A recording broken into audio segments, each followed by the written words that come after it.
It's not easy to withhold judgment. It's in our human nature to size things up. We all do it. If we're being truthful, we judge others in some way.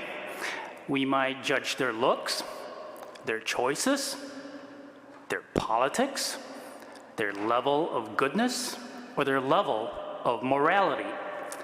Judging simply means forming an opinion about someone or something based on our thoughts, our feelings, and evidence. But judging can be problematic.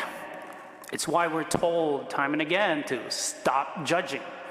And today's gospel from Matthew tells us just that. Stop judging. Or a better way of putting it, stop being judgmental. Let's be honest. Aren't we harsher in our attitude towards others than we are of ourselves? Even if we try not to be, don't we find ourselves being judgmental, making it so much easier to think the worst of others than of ourselves?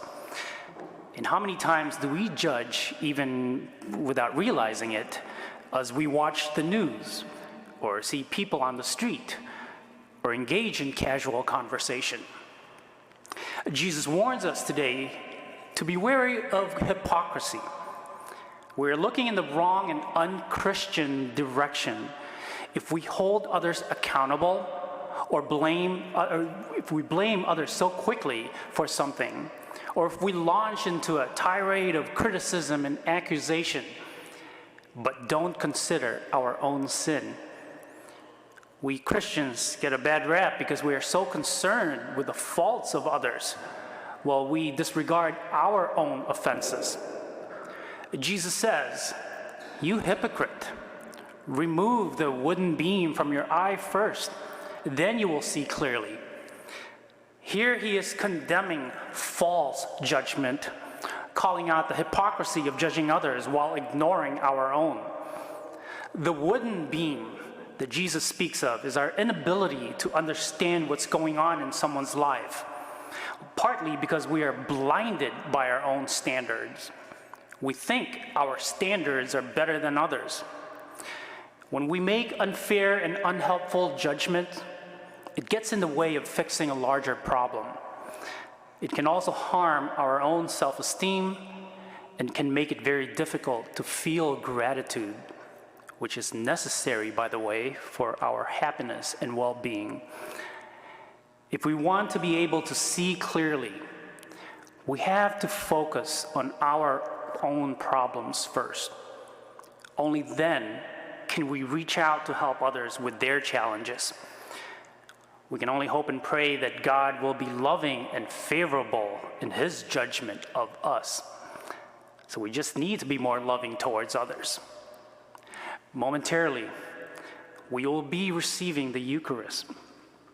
Let it be our pathway to a clearer vision that we might see truth, beauty, and goodness in everything and everyone.